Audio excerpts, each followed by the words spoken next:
Ini bukan negara hutan rimba. Bulan Januari 2024 sudah mencecah minggu ketiga untuk tahun ini. Namun desas-desus serta impian melangit untuk pembangkang untuk merampas kuasa melalui agenda tebuk atap dan pelbagai langkah kini dilihat semakin kelakar dan tidak masuk akal. Pelbagai spekulasi, naratif dan fitnah diadakan demi menampakkan bahawa mereka akan menakluki Putrajaya dengan pelbagai tarikh yang diberikan dan akhirnya para walaun juga yang melopong tertipu di pimpinan mereka. Nurani Nordin yang merupakan Ketua Penerangan Wanita Keadilan Pusat mencatatkan sesuatu yang sangat menarik untuk dikongsi.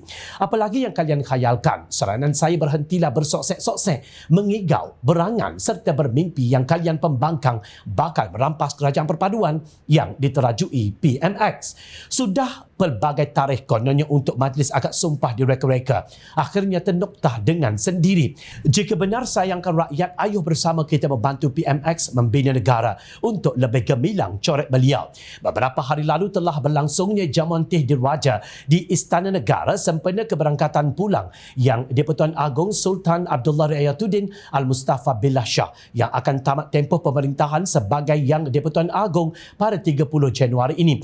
Di majlis santai tersebut, jemputan adalah sekitar 2,500 orang, terdiri daripada Perdana Menteri, Timbalan Perdana Menteri, Menteri-Menteri Kabinet, ahli-ahli Parlimen, bekas Perdana Menteri, pegawai kanan kerajaan dan sebagainya. Menjadi perbualan hangat kemudiannya apabila tersebar beberapa keping gambar di media sosial yang memperlihatkan seolah-olah Perdana Menteri Datuk Seri Anwar Ibrahim tidak hadir di majlis berkenaan. Ia berikutan gambar yang disebarkan itu memaparkan Yang di-Pertuan Agong duduk di meja utama bersama antaranya Tun Dr. Mahathir Mohamad dan isteri serta Tan Sri Mahyadi Mak Yassin juga bersama isterinya. Sebahagian besar gambar itu turut disertai dengan soalan mana pergi Perdana Menteri dan ini dengan segera mencetuskan pelbagai spekulasi kononnya sesuatu yang mengejutkan bakal berlaku dalam negara selepas ini. Sebelum itu pula semakin hangat sejak pagi Ahad tersebar juga spekulasi di media sosial dan grup WhatsApp kononnya Yang di-Pertuan Agong akan memanggil 222 ahli parlimen dalam majlis jamuan teh diraja untuk bertanya berkaitan pertukaran Perdana Menteri. Lantas apabila tersebar pula gambar ketiadaan Anwar di meja utama bersama Yang di-Pertuan Agong, riuh rendahlah petang itu kononnya pertukaran Perdana Menteri akan segera menyusul. Aduh, tak habis-habis nampaknya golongan mereka dengan kegilaan tak berkesudahan dalam menaruh harapan kerajaan akan bertukar tangan. Kelakar pula boleh difikirkan, kemarut sangat macam orang gila talak dan nak buat cina buta. Matlamat dilihat telah menghalalkan cara.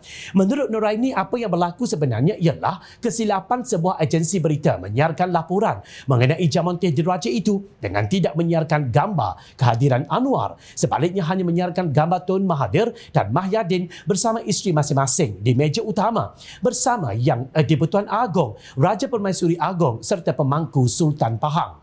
Laporan berkenaan lalu mencetuskan gambaran kononnya seolah-olah Anwar tidak hadir dan gambar itu pula dengan cepat disebarkan melalui pelbagai platform media sosial. Anwar dan timbalannya Datuk Seri Ahmad Zaid Hamidi sebenarnya hadir dalam jamuan teh berkenaan, malah sempat mengiringi Yang di-Pertuan Agong bersalaman dengan sebahagian tetamu. Oleh kerana jamuan teh itu adalah majlis santai, bila-bila boleh keluar dan pergi, ditambah kebetulan Perdana Menteri ada program lain di Kelang, maka beliau memohon keizinan untuk pulang lebih awal, jelas Nuraini.